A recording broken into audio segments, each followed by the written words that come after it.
Just a quick recap, I'm creating a huge 15-character fan art of YouTuber PopCross Studios' original characters in his story's multiverse tales, featuring some of the most prominent ladies of that universe. Last week, I covered the Green Demon Archon Cypheramov. This week, you're getting another 2-for-1 episode with 2 of the youngest members of the Sharp Gang.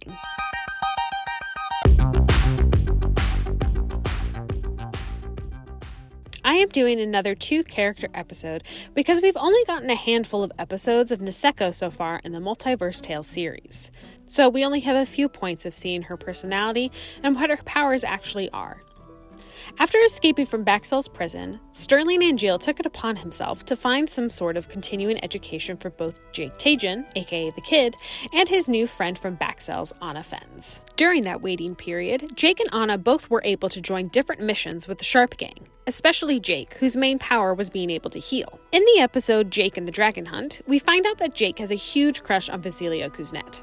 I mean, who doesn't? And Jake knows she's much too old for him being only 13 and she being in her late 20s, early 30s, but he still wants to impress her all the same.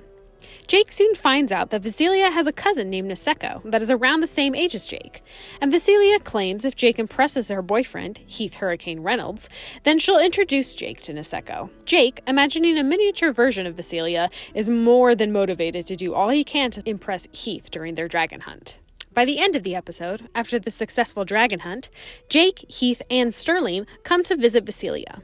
Jake asks if Naseko is there and is startled when she appears out of nowhere. Naseko appears as a tanner version of Vasilia, with dark hair and in full bug-looking armor.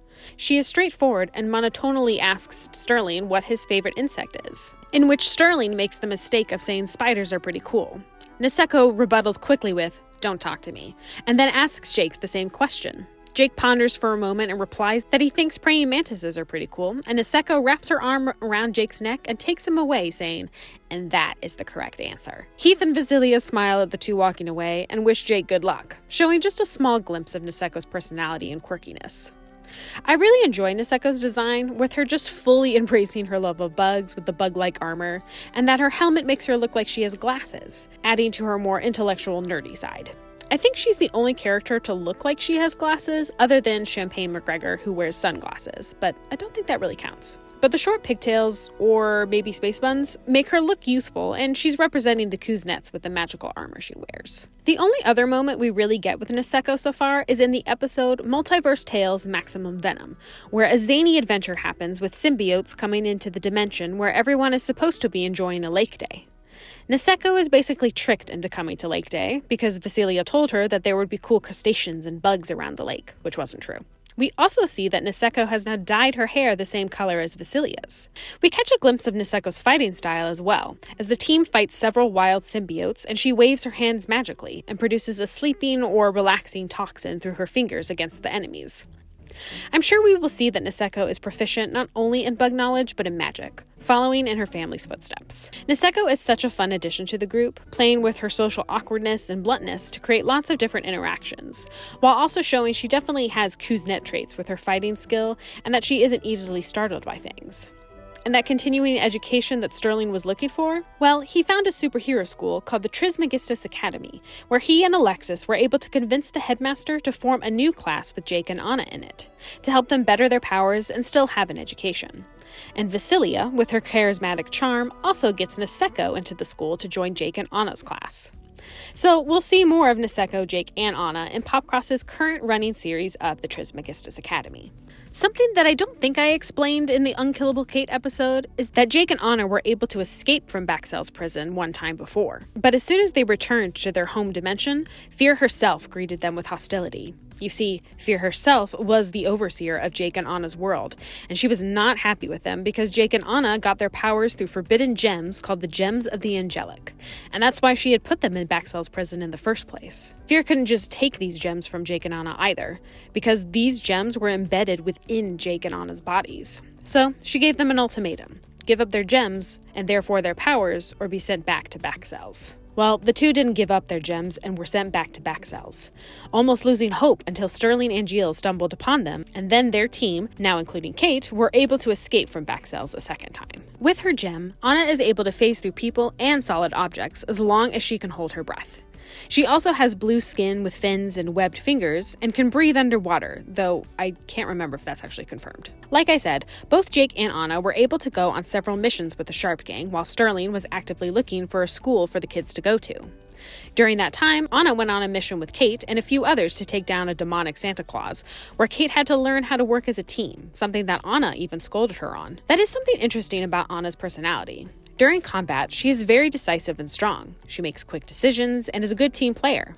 Outside of combat, Ana is much more shy and stumbles on her own words and has a difficult time making any decision. During another of the more random Multiverse Tales episodes, Benny and Ana versus the not-so-adorable Deluge, Benny gives Ana a little advice to help her work on her indecisiveness outside of combat. I feel like I captured the younger look for Naseko, in the sense of I feel like she looks her age, around 13 to 14 years old, but I feel like I was struggling to do that with Ana. At the end, you'll see that I enlarged her head, which I think helped a little, making it so that she hasn't fully grown into herself yet. But I don't know. You guys will have to tell me. Another thing that I'm struggling to do, or make sure that I'm doing, is giving the same amount of detail and the shading and highlights as I am doing with the other characters in this fan art. Putting all these characters together in one piece will help me see which characters have more highlights and details than others, and I'm definitely going to be cleaning that up before I send this final piece to PopCross. Ana is also a very sweet, empathetic person, which we see more of in the current Trismegistus Academy series, as she encourages a newer character, Alsea, who is helping her and Jake take down another big bad of the series, Eloise Ludum, by helping from the inside of the awful rival school against Trismegistus, and putting up with the terrible headmaster, who we will be getting to in this fanart series. So Ana is definitely a sweetheart off the battlefield, and an excellent fighter on it. It's a fun dynamic for her, and I'm excited to see more of her and see if that budding relationship between her and Jake blossoms into anything more.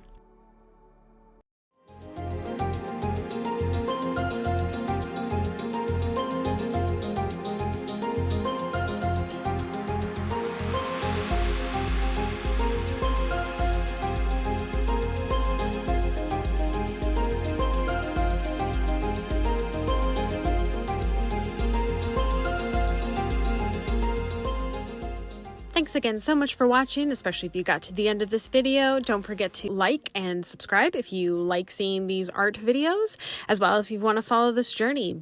Next week, we're on to the final demon archon of this series, the blue archon, Fantarel. But also, if you want to see these fully finished renders, you can also go over to my Instagram at SuperBlondeNerd. But thanks again so much for watching, and I'll see you guys next time. Bye!